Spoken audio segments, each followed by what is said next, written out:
Hi, I'm Janalee Tobias, and I'm talking with Dave Robinson today, and he's a candidate for Salt Lake County Mayor. And I have a really good list of questions from the League of Women Voters. So let's get right into it.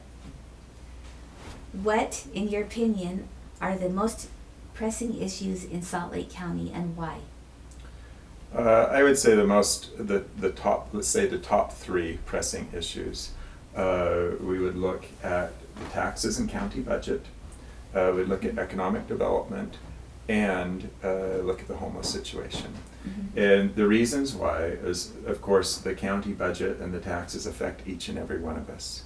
I have spent a lot of time during this campaign attending the senior citizens and visiting with them, and that is certainly part of the demographic that is really affected by increases in property taxes and the expanding budget. Mm-hmm. We really need to be asking ourselves the question within the county: just because the county can do it, should the county be doing it? Mm-hmm. So for example, you have the new theater downtown, and the county has about $30 million in that. And just because the county could do it, is that the best use of that money? They're also talking of putting $100 million into a private hotel downtown, when the market has already said there is not a demand for it. And so that is an area that really needs to be identified and really reined in. The next one, as far as economic development, that the county of Salt Lake is a tremendous economic driver for the state of Utah and for us locally. There's a lot of evidence showing that Utah County is experiencing more economic growth than this county. And we need to make sure that Salt Lake is positioned to capture more economic development. And one of the areas that we are lacking is if a business looks to come into the state of Utah, they say, can you provide a spot so that we can build our new building? Well, yes, we can typically do that. But then they say, can you provide housing to house our employees? And this county is really struggling with affordable housing, first-time home buyers, and workforce housing. We have, in certain areas of the county, we have woefully inadequate master plans and zoning ordinances that are out of date. The homeless issue, of course, for a long time, it was just an area that was affecting a few blocks downtown. Well, now we are seeing the homeless expanding out into West Valley, into Draper, into Sandy, and what's happening is they are, of course, hopping on tracks and going out into those areas. But where the homeless are more concentrated, we are seeing businesses negatively affected, we are seeing property values negatively affected, but we are seeing just the devastation of lives with our drug addicts and our mentally challenged people. And that is an area that really needs more attention and better solutions. So those would be my top three.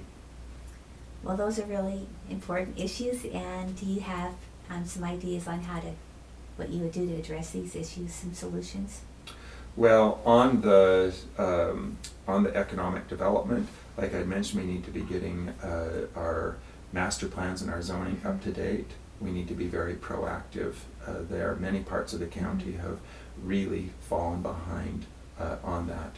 With the taxes, we need to get back to our different departments within the county. We need to get back to the principles of a zero-based budget, and we need every department head to analyze where those monies are spent and really look at areas that we can tighten down. For example, as a home builder, every home we build, I don't go, oh, well, the next one automatically increases by 3 or 4%.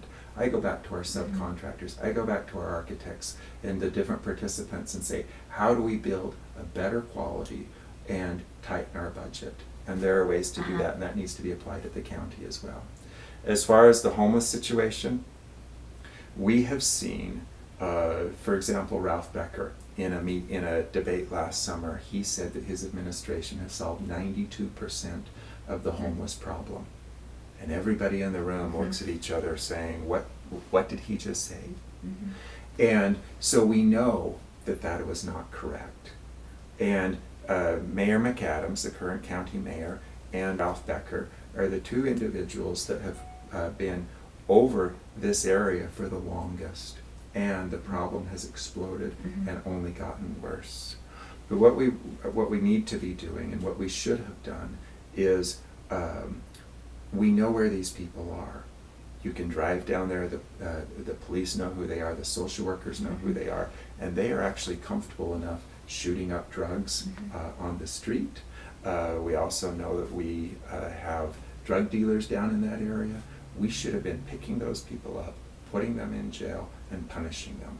What has not happened is if they did pick them up, they would go to jail for 3-4 hours and they're back out on the street.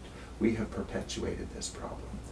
So we should be arresting the drug users, putting them in jail, and then working with them so that we can have assistance with them to get off of the drugs.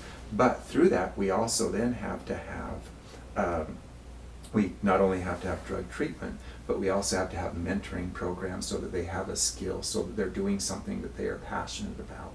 We need to have a support system for them, and it's going to involve the public or the private community. As far as the drug dealers, we need to arrest them, lock them up, and punish them. And then we need social workers that can be very involved in the daily lives of the mentally ill and make sure that they are receiving the treatment.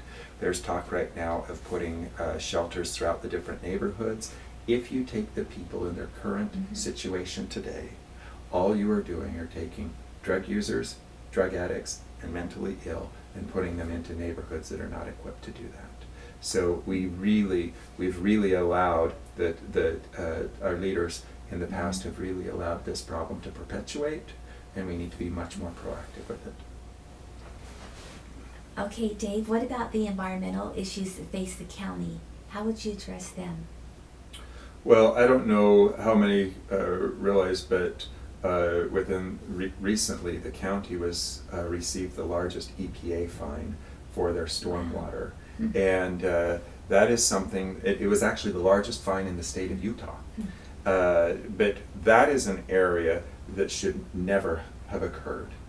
We need to be very proactive with our stormwater. We know that if there's contaminants, it's then going into our waterways, it's then going into the Jordan River, it's then going into the Great Salt Lake. So we need to be much more proactive there. Some of the 2 or 3 of the environmental issues that I have quite a bit of concern on involve our mountains on the east bench and even on the west side. Right now the county has not been proactive in fire mitigation and fire prevention. If we will look, the undergrowth within a lot of these areas has turned this into basically a matchbox. If these areas start catching fire, not only will we lose homes in areas, but it will greatly affect our watershed. And we will see more soil erosion, we will see more mudslides, we will see the streams contaminated, the reservoirs contaminated, so we need to get a fire mitigation plan in place. We also do not have a real thorough watershed management plan, and we need to make sure that that is in place as well. What about the levels of the Great Salt Lake? Well, the levels of the Great Salt Lake are very concerning, and we have seen them drop, and they're going to historical lows. And some people say, oh, well, there's not much we can do about that. There actually is quite a bit that we can do about that. And we need to do everything that we can to encourage more and more water to go to the Great Salt Lake. Some of the biggest water usage that we have is on our own landscaping, our own yards. And so we need, as a county, to have very thoughtful water-wise landscaping ordinances. Now, it's not a matter of forcing someone to rip their yards out and replace it with rocks and look like Arizona.